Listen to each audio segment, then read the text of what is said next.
Hermanos y amigos, ¿cómo están? Dios les bendiga. Muy buenos días, buenas tardes o buenas noches. No sé en qué horario nos está usted mirando o escuchando, pero sobre todo le queremos agradecer que nos acompañe. Gracias por estar con nosotros en esta nueva lectura bíblica matutina. Como siempre, agradecemos sus mensajes, sus comentarios, sus saludos, sus likes. Gracias por darse de alta en nuestros canales de la Iglesia Dios es Amor y Siusa, California, o en cualquiera de nuestras aplicaciones que tenemos también para ofrecérselas. Así que nuevamente gracias también por sus oraciones, por todo el Ministerio de Lecturas Bíblicas Matutinas. El día de hoy vamos a iniciar un nuevo libro, y el libro que vamos a leer con el favor de Dios es el libro del profeta Isaías. Así que bueno, vamos a ir poco a poco, no pretendemos ir rápido ni avanzar solamente por avanzar, sino poco a poquito ir avanzando. Y usted puede seguir su programa de lectura bíblica personal o su plan de lectura, como lo tenga. Eso está perfecto. Nunca está de más tener varios métodos de estudio. Así que lo importante es que leamos la palabra de Dios, que la recibamos, pero que la pongamos en práctica. Así que comparta la lectura con sus contactos. Nunca sabemos, nunca podemos saber qué corazón, qué tierra está lista para recibir la palabra de Dios. Así que usted envíelo, ya el Señor se encargará de aplicarlo en los corazones. Bien, pues vamos a hacer una brevísima introducción a este hermosísimo libro del profeta Isaías. Como usted sabe, el libro de Isaías es el más citado en el Nuevo Testamento.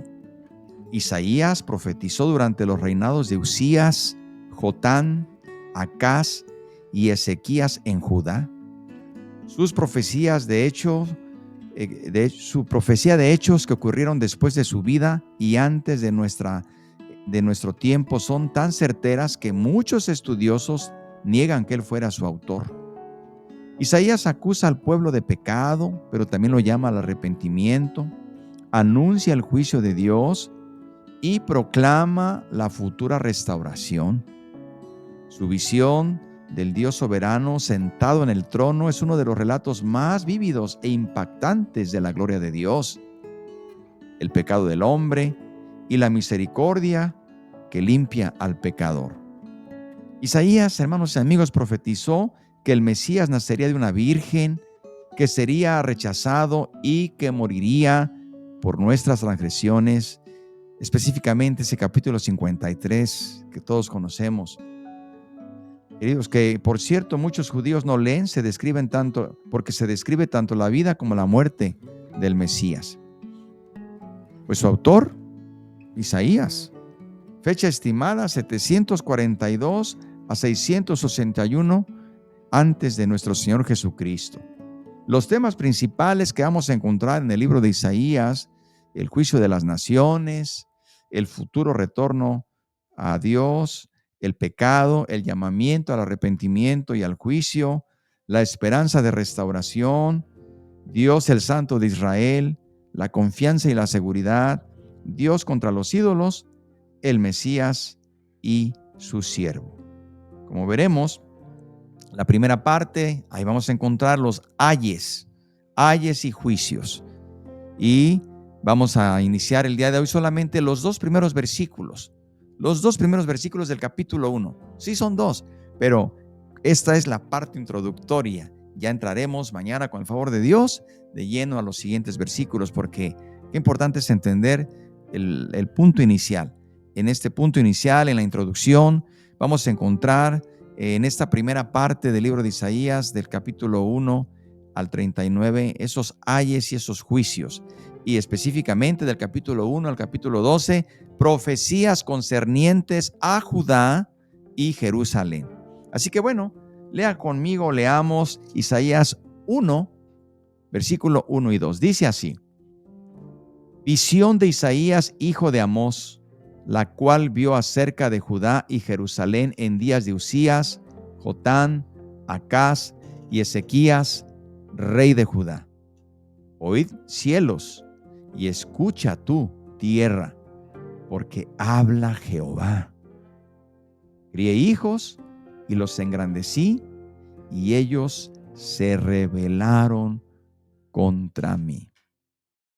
Hermanos y amigos, hemos leído en su momento el libro del Éxodo, acabamos de leer el libro de Génesis, y bueno, aquí tenemos justamente lo que el Señor está diciendo. Ese pueblo se rebeló contra su propio Dios y Señor.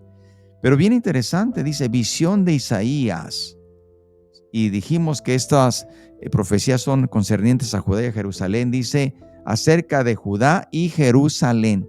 Acuérdese que en Génesis leímos los hijos de Jacob. ¿Se acuerda? Los hijos de Jacob, cuando Jacob pronunció su profecía sobre cada hijo, y justamente ahí encontramos a Judá. Hermanos, luego dice, oíd cielos y escucha tu tierra, porque habla Jehová. Y cuando el Señor habla, debemos oír. Isaías comienza con la palabra visión. Sí, Dios se le apareció a Isaías, como se le había aparecido a otros profetas antes de él, con un mensaje para su pueblo. Queridos hermanos, yo creo que ninguno de los profetas del Señor imaginó esas visiones. Esas visiones venían de Dios. Aunque Jehová le dio otras revelaciones, Isaías registra los detalles de una de ellas en el capítulo 6 que vamos a leer. En este versículo inicial, el profeta presenta el conjunto de las visiones. Todas provenían de Dios, que deseaba compartir con su pueblo lo que estaba en su corazón. Al comenzar el estudio de Isaías, unos 2700 años después de que le fuera dado su mensaje, que es, en nuestro caso, confiamos que es un mensaje de Dios, es una profecía de Dios, tal como Pedro dijo, nunca la profecía fue traída por voluntad humana, sino que los santos hombres de Dios hablaron siendo inspirados por el Espíritu Santo. Nosotros creemos que esta palabra es inspirada de Dios y por Dios. Y esta profecía que vamos a leer fue dada por Dios. Dios llama a Isaías en un momento importante de la historia de su pueblo. Hermanos, en cualquier revisión histórica del pueblo de Dios aparece siempre fases del pueblo, periodos, y la fase de su historia, como sabemos, lo narra Éxodo, el libro de Jueces, y tenemos en la Biblia la historia de este pueblo. Pero bien, una de las fases más tristes del pueblo de Dios es cuando se apartó del Señor, se apartó de Dios, se fue tras los ídolos. Dice bien el versículo 2, crié hijos y los engrandecí, y ellos se rebelaron contra mí. Es lo más triste de este episodio. Y es cuando el Señor comisiona a Isaías, y entre otras cosas lo envió a que anunciara el juicio sobre su pueblo y para que los llamara al arrepentimiento. Sin embargo, pese a la obra del profeta, ellos iban a persistir en su rebelión y en su pecado. El hijo de Amós, que es Isaías, tenía la difícil tarea de predicar el mensaje severo y durísimo del juicio y verlo caer en oídos sordos. Pero también, además, una tarea aún más difícil, anunciar el amor y la misericordia de Dios y ver cómo la gente se negaba a escuchar, como se niega el día de hoy. Las hermosas promesas, como se le dice también el Evangelio del Antiguo Testamento a este libro de Isaías, proclama confirmando la incredulidad y la rebelión de Israel. Queridos hermanos, vamos a encontrar pues en este maravilloso libro este llamado al arrepentimiento, pero sobre todo este juicio. Y lo veremos poco a poco. Veremos cómo Isaías comienza su tarea, y bien se sabe que la comenzó al final del reinado de Usías y la continuó incluso durante el rey Ezequías. El primer rey murió en el 739 y el segundo en el 698. Un periodo de alrededor de 40 años tuvo este profeta. Queridos hermanos, no cabe duda que Dios habla al hombre porque lo ama, porque quiere que se vuelva a Él. Pero veremos la tristeza, tristemente, este pueblo duro. Pero las cosas no han cambiado mucho. Hoy vemos los corazones duros, endurecidos por el pecado. Yo le invito a que oremos y que pongamos atención a las palabras de Jehová, porque como dice Isaías, escuchen, porque Jehová habla. Oremos, Padre, gracias por tu palabra, gracias por tu amor, gracias, aplícala a nuestro corazón, la recibimos con gozo. Señor, ayúdanos a escuchar tu palabra, a escuchar tus juicios, a tener, Señor, atención a lo que tú nos hablas, porque tus juicios son fieles y verdaderos, así también como tus promesas, pero también tú llamas al arrepentimiento, al corazón quebrantado. Padre, gracias, en el nombre de Cristo Jesús. Amén. Dios les bendiga, hermanos y amigos, y aquí les esperamos el día de mañana para continuar con este hermoso capítulo. Por lo pronto, que la paz de Dios sea con usted.